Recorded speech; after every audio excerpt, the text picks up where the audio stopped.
Sabe, se a história da salvação fosse tipo um roteiro de cinema mesmo, a crucificação ali na sexta-feira seria aquele clímax super dramático, super doloroso. Uhum, com certeza. A queda do herói, né? Exato.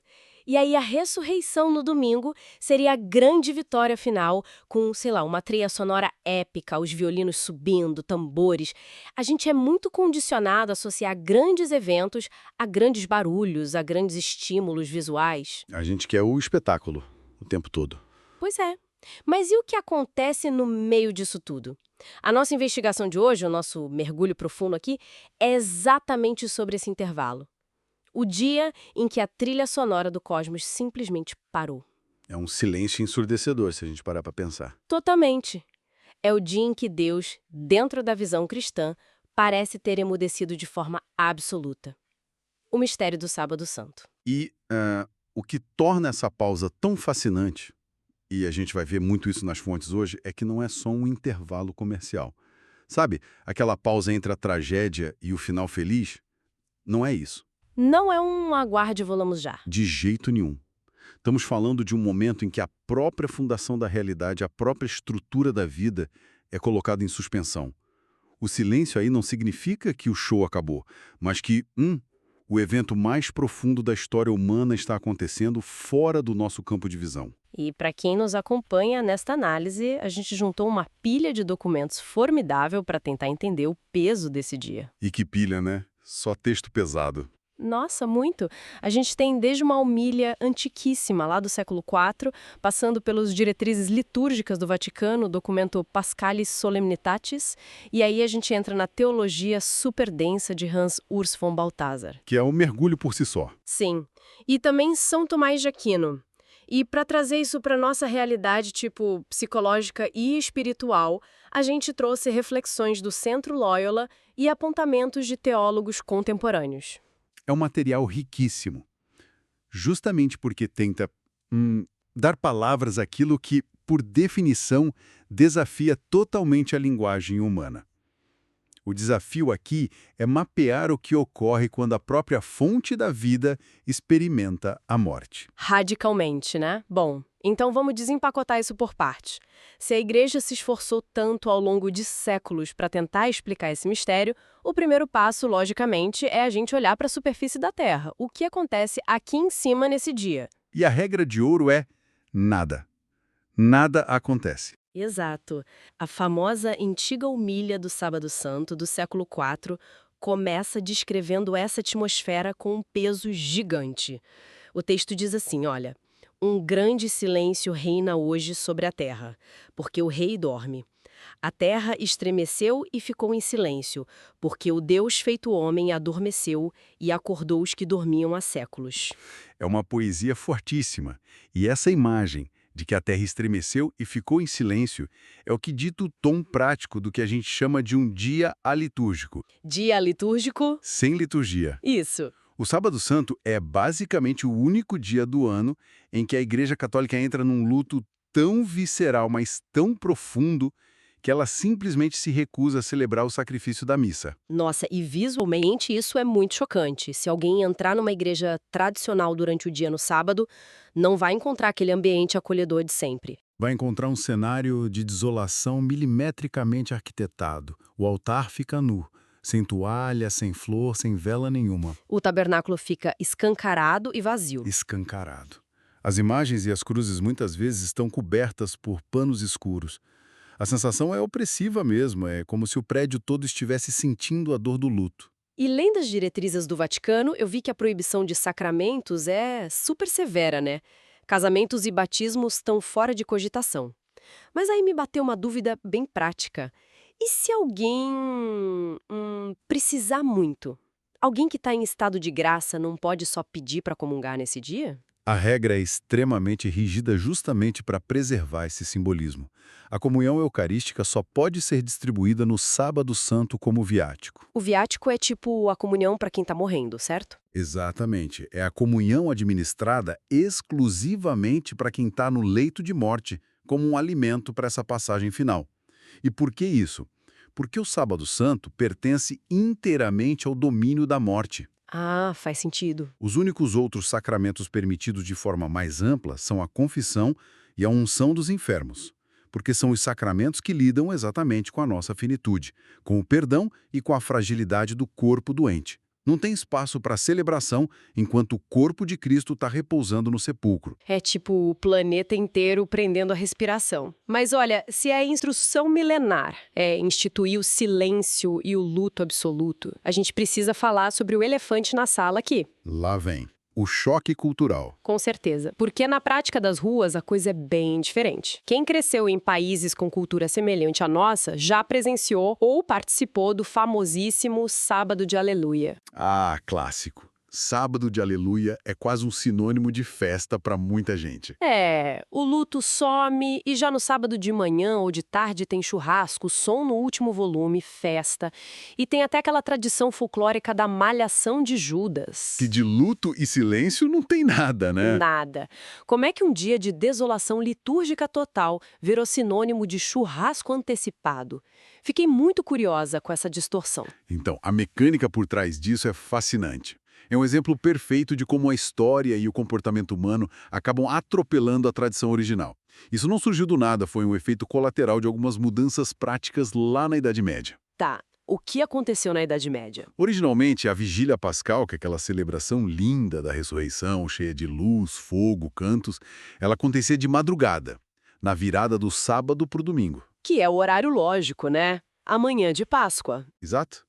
Mas, com o passar dos séculos, as regras de jejum da Quaresma foram ficando tão rigorosas, tão pesadas de aguentar, que as pessoas, e até o próprio clero, começaram a antecipar o horário da vigília. Eles começaram a puxar o relógio para trás para poder quebrar o jejum mais cedo. Foi exatamente isso. Eles queriam comer. Então a vigília foi parando cada vez mais cedo, até que foi parar na manhã do Sábado Santo. Nossa, que ironia. E aí pensa na confusão. O povo ia para a igreja no sábado de manhã, via o fogo novo sendo aceso, ouvia o padre cantar o Aleluia, que estava proibido há 40 dias, e a conclusão lógica era qual? A Páscoa chegou, o jejum acabou. Acabou o luto, vamos festejar. E o resto do sábado virava uma grande festa, o famoso Sábado de Aleluia. Do ponto de vista humano faz todo sentido, claro, a fome aperta. Mas espiritualmente isso destrói completamente o significado do dia. Destrói. E foi por isso que a igreja precisou colocar um freio nisso. O documento Paschales Solemnitatis e as reformas do Papa Pio XII, lá no meio do século XX, botaram ordem na casa. Eles perceberam que antecipar a festa estava apagando a experiência do vazio. É o mesmo que acender todas as luzes da sala do cinema, faltando 20 minutos para o filme acabar. Você destrói o contraste que a cena final precisa para ter impacto. Então Pio XII determinou que a vigília pascal voltasse para a noite. Devolvendo o Sábado Santo ao escuro. A alegria do fogo e da água batismal pertence ao domingo. O sábado tem que ficar na sombra. Perfeito. O sábado precisa permanecer no escuro. E aí a gente entra num ponto crucial. Se a igreja fez todo esse esforço para garantir que a superfície ficasse em silêncio absoluto, isso sugere que eles não queriam interromper algo muito sério que estava acontecendo. O verdadeiro drama do dia. Sim. A sensação é que, enquanto a gente é chamado para ficar quieto aqui em cima, algo colossal está acontecendo debaixo dos panos, ou melhor, debaixo da terra. O que nos leva ao Credo dos Apóstolos. A famosa descida. Isso. Sempre me ensinaram que, nesse dia, Jesus desceu aos infernos. E confesso que isso sempre me deu um nó na cabeça. Porque, se o inferno é aquele lugar de fogo, enxofre, de condenação eterna para quem rejeita Deus, o que Jesus foi fazer lá? Ser torturado mais um pouco? Não só como uma contradição gigante? Soa, e é por isso que a gente precisa muito calibrar o nosso vocabulário aqui. A palavra inferno, no uso moderno que a gente faz, carrega o peso do que a Bíblia chama de Geena. O lago de fogo. O lago de fogo, o estado de condenação definitiva e eterna. Jesus, de fato, não foi para lá. Quando o credo, no original em latim, fala em descensus Christi ad inferros, a teologia clássica, tipo a do São Tomás de Aquino, esclarece que ele desceu ao que os hebreus chamavam de Sheol e os gregos de Hades. Que é a mansão dos mortos, não é isso? A própria mansão dos mortos. A visão do mundo antigo é a de que, antes dessa salvação de Cristo, as portas do céu estavam totalmente fechadas. Então todas as pessoas que morriam, mesmo os mais santos e justos, iam para o Sheol. Era meio que uma sala de espera gigante. Uma imensa sala de espera, um estado de separação sombria. Grandes figuras do Antigo Testamento estavam lá. Abraão, Moisés, Davi e os próprios Adão e Eva. Todos aguardando o cumprimento da promessa. Então essa descida de Cristo não é um castigo para ele, é uma missão de resgate. Um resgate épico, aliás. Muito São Tomás de Aquino diz que ele não desceu para sofrer, mas para levar o que ele chama de luz da glória a esses justos, iluminando as trevas daquela prisão. Sabe que, olhando os nossos materiais de pesquisa, eu me deparei com uma imagem artística que tenta ilustrar esse momento exato. E eu achei fascinante. É um ícone da tradição ortodoxa bizantina chamado Anastasis, a palavra grega para ressurreição. A iconografia oriental é riquíssima para explicar isso. Muito. Porque diferente de nós no Ocidente, que focamos muito naquele Jesus saindo do túmulo de pedra num jardim iluminado, a arte oriental vai direto para as profundezas. O ícone mostra Jesus no escuro, vestido de branco e dourado, super majestoso. Ele está literalmente pisando em cima de portas de madeira esmagadas que formam uma cruz. As portas do inferno arrombadas. Isso. E lá embaixo tem correntes arrebentadas, cadeados destruídos. Mas olha, eu notei um detalhe muito peculiar na arte. Quando ele puxa Adão e Eva da sepultura, ele não aperta a mão deles. Não, ele não faz isso. Eles os agarra firmemente pelos pulsos. E eles parecem quase desmaiados, inertes. Por que a arte escolheu retratar esse resgate de um jeito tão específico? Tipo, puxando pelos pulsos. Olha, esse detalhe de agarrar pelos pulsos não é só uma firula estética do pintor, não, tá? Isso é teologia pura pintada em cores. O ícone está traduzindo ali a ideia de que a humanidade, depois da queda, perdeu completamente a capacidade de salvar a si mesma. Eles não têm força nem para segurar a mão de Deus. Nenhuma. Adão e Eva não têm força vital nem para apertar a mão de volta. Eles não estão colaborando na própria salvação naquele momento. Eles são inteiramente puxados pela força da graça de Cristo. Nenhuma quantidade de esforço humano conseguiria quebrar aquelas portas do Sheol. É uma ação 100% de Deus, né? Exato. Resgatando a gente no nosso ponto de maior impotência. Exato. É unilateral. É uma imagem incrivelmente heróica. Mas, à medida que eu fui avançando na nossa pilha de fontes, especialmente nos textos do teólogo suíço Hans Urs von Balthasar, eu percebi que ele meio que joga um balde de água fria nessa visão triunfalista. Balthasar não é de amaciar as coisas. Não mesmo. Ele parece não gostar muito dessa ideia de Jesus como um super-herói arrombando portas com machado invisível. Por que ele rejeita essa visão épica do Sábado Santo? Então, o Hans Urs von Balthasar é considerado um dos maiores pesos pesados da teologia do século XX. E muito disso é porque ele teve a coragem de olhar para o aspecto psicológico e espiritual mais sombrio da cruz. Ele vai mais fundo. Muito mais fundo. Para ele, tratar o Sábado Santo só como um desfile militar de vitória, sabe aquele rei chutando as portas do calabouço, diminui o tamanho do sacrifício. O Balthasar diz que a realidade desse dia é infinitamente mais profunda, mais obscura e, de certa forma, passiva. E o conceito central que ele traz para isso é a kenosis. Kenosis. Eu vi isso nos textos. É uma palavra grega que significa esvaziamento, certo? Isso, o esvaziamento total. O Balthasar argumenta que a descida aos infernos não é um tour de um conquistador no território inimigo. É, na verdade, o ápice da solidariedade divina com a nossa miséria. Ao morrer, o Filho de Deus não faz só uma visita aos mortos. Ele partilha radicalmente do destino deles. Ele morre com eles. E mais do que isso. E aqui entra a parte mais contundente da tese dele. O Balthasar afirma que no Sheol, Cristo experimenta a segunda morte. Peraí, vamos com calma aqui. A primeira morte eu entendo. É a morte clínica biológica. O coração para, os pulmões esvaziam lá na cruz. Mas o que seria essa segunda morte que ele sofre lá embaixo? A segunda morte é a total e aterradora ausência de Deus. Nossa. É o estado de isolamento absoluto. O pecado, na sua essência, cria um abismo intransponível entre a criatura e o Criador. E o Sheol, sendo o lugar dos mortos, carrega a sombra dessa separação cósmica. O Baltazar sugere que Jesus, ao descer à mansão dos mortos, sofre essa alienação existencial. Ele experimenta a perda de Deus, sendo Deus. Exato. Ele mergulha na solidão humana mais gélida e se coloca lado a lado com quem perdeu a esperança, sentindo o mesmo abandono que essas pessoas sentem. É a divindade se humilhando ao ponto de se permitir sentir o que é estar separada de si mesma só para poder resgatar aquele abismo por dentro. Cara, isso muda tudo. Para quem está acompanhando a nossa análise, talvez a melhor forma de visualizar o tamanho desse esvaziamento seja pensar, sei lá, num resgate no oceano. Uma boa metáfora. Porque A visão triunfalista é como aquele herói clássico que fica seguro no convés de um navio, joga uma corda lá do alto para o mar revolto e grita: "Segura firme, que eu te puxo". é um resgate higiênico, né? Seguro, à distância. Exatamente, mas o resgate da Kenosis, o resgate que o Baltazar descreve é outra coisa.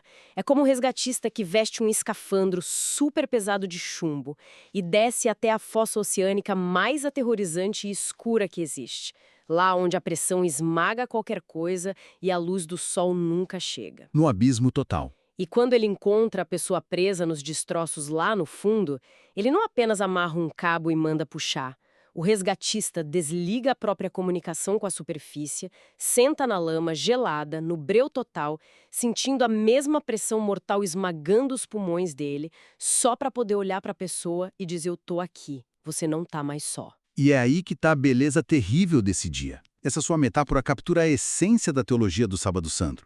O que destrói o poder daquele abismo não é uma demonstração de força bruta. É essa solidariedade extrema. A presença pura. O fato de que o próprio Deus aceitou sentar na escuridão esmagadora do fundo do oceano humano é o que implode o submundo de dentro para fora.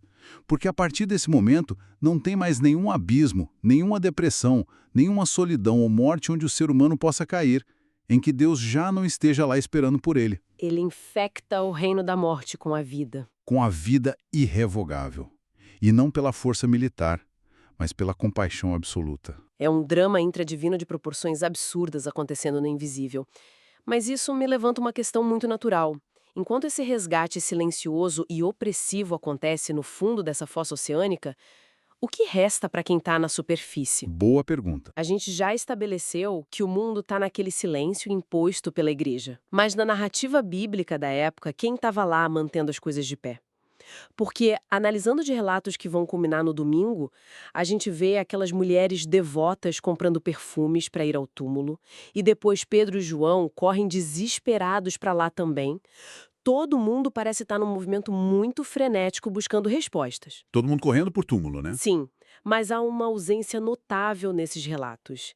Maria, a mãe de Jesus. Tipo, sendo ela a mãe, não seria ela a primeira pessoa a estar lá na porta querendo cuidar do corpo do filho torturado? E essa é talvez a parte mais comovente da mística deste dia. Se a gente analisar o comportamento dos apóstolos e daquelas mulheres, e os exercícios espirituais de Santo Inácio de Loyola, e vários papas apontam isso muito bem, a gente entende que eles não foram ao sepulcro porque tinham fé. Eles não foram esperando um milagre. Não. Eles foram justamente porque a fé deles tinha morrido. Eles foram procurar um cadáver, na verdade, não um salvador ressuscitado. Exatamente isso. Eles carregavam as especiarias para embalsamar a derrota deles. O trauma daquela sexta-feira tinha apagado qualquer lembrança das promessas de ressurreição. A pedra que selou o túmulo selou também a capacidade daquela comunidade de crer. A esperança ali fracassou. E por que a Maria não acompanhou essas mulheres? A tradição mística da igreja responde que ela não foi buscar um corpo porque ela era a única pessoa na face da terra que tinha certeza absoluta de que ia encontrar aquele túmulo vazio. É o que as nossas fontes costumam chamar de a hora da mãe, né? Isso mesmo. A hora da mãe é a compreensão de que durante aquele longo e sombrio Sábado Santo, a fé de toda a Igreja Católica e, numa dimensão maior, a esperança de toda a humanidade esteve concentrada e sobreviveu dentro de um único coração humano, o coração da Virgem Maria. Um único coração sustentando o mundo. Santo Inácio de Loyola propõe uma meditação bem profunda sobre como ela presenciou a brutalidade do Calvário. Ela viu o filho ser aniquilado, Experimentou a pior dor que uma mãe pode sentir. E, além disso, ela testemunhou o que o Inácio chama de a divindade que se esconde, o silêncio aparente de Deus diante da tortura de um inocente. O céu fechado para ela. E ainda assim, no meio dessa dor que faria qualquer um enlouquecer, ela não entra em desespero. Não. Ela suporta o peso monumental daquele mistério sem quebrar. Ela oferece ali o que a teologia chama de o supremo sacrifício da fé. Enquanto o filho experimenta a escuridão do submundo, a mãe aguarda na escuridão da terra, sustentada apenas por uma esperança inabalável nas promessas que ele fez. É uma força absurda. É por isso que Maria se torna um modelo definitivo, o arquétipo perfeito para quem precisa atravessar o Sábado Santo.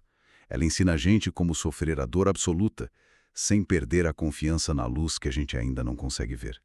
O que nos traz ao ponto prático de tudo isso, né? Para fechar a nossa investigação de hoje. A gente começou analisando um altar nu, totalmente despojado. Vimos como a pressa em antecipar a festa de Aleluia nos faz perder a riqueza e o sentido do luto. Mergulhamos no Sheol, onde o Criador se deixou ser esmagado pela solidão só para nos resgatar pelos pulsos. E emergimos de volta para a superfície para encontrar esse farol silencioso da esperança da Maria. Mas, assim, no fim das contas, o que tudo isso demanda de nós, hoje na nossa vida? Olha, o fichamento que os textos do Centro Loyola nos dão é essencial para entender a relevância viva disso tudo. O Sábado Santo não é só uma data histórica no calendário, um marcador cristão. Ele é um arquétipo psicológico e espiritual contínuo. Ele acontece o tempo todo. É um convite urgente para quem nos escuta agora. Um convite para fazer o quê, exatamente? Para suportar a nossa própria escuridão. Porque todos nós carregamos o nosso Sheol pessoal. Nós temos abismos, traumas, feridas muito silenciosas, partes nossas que foram rejeitadas, fracassadas ou que morreram mesmo e que a gente tranca lá no fundo da mente, atrás de pedras muito pesadas, torcendo para nunca mais ter que lidar com elas. A gente foge do silêncio porque o silêncio nos obriga a ouvir esses túmulos internos, não é? Exatamente. A gente detesta o silêncio. E a tentação constante é tentar antecipar o domingo. É botar a música alta, fazer o churrasco, fingir que tá tudo bem, quando, na verdade, a nossa alma ainda tá lá sangrando na sexta-feira. A gente tenta pular o luto. É uma fuga do processo. Precisamente. Mas a grande mensagem do Sábado Santo é que fugir do luto não nos salva dele. O convite é ter a coragem de descer às nossas próprias profundezas, sabendo que não importa o quão escuro, doloroso ou humilhante seja o nosso abismo interior, Jesus já desceu lá primeiro. Ele já tá lá sentado na lama com a gente. E quando a gente suporta esse silêncio e esse vazio de forma consciente, a gente não está só sofrendo de forma passiva. Nós estamos, na verdade, preparando o terreno da nossa alma para que a ressurreição possa germinar. A vida nova só irrompe onde a morte foi verdadeiramente assumida e transformada lá de dentro. Uau! Sabe, voltando àquela trilha sonora épica que a gente imaginou no começo, aquele clímax que a gente se acostumou a esperar de braços cruzados em cada grande virada da vida, talvez a grande provocação da nossa análise de hoje seja perceber o quanto a gente está viciado em barulho para acreditar que algo tem valor. É verdade. Se não tem barulho, a gente acha que não está acontecendo nada. Mas se o evento mais formidável de todo o cosmos, o momento em que a vida invade e derrota a morte de dentro para fora, aconteceu no silêncio mais aterrador possível, isso tem que mudar o modo como a gente encara as nossas próprias noites escuras. Muda tudo. O desafio que fica para quem acompanha a nossa investigação é tentar aprender a suportar essa quietude, prestar atenção no que acontece quando os violinos param de tocar e quando aquela sensação de abandono parece que vai nos engolir. Que tipo de vida teimosa e invisível está sendo secretamente gerada dentro dos seus próprios sepulcros? Fica a reflexão. Porque é exatamente quando parece que Deus está em absoluto silêncio que o resgate mais impossível do oceano cósmico já começou a acontecer. E com esse pensamento a gente encerra a análise de hoje. Obrigada por descer essas profundezas com a gente. Até a próxima investigação.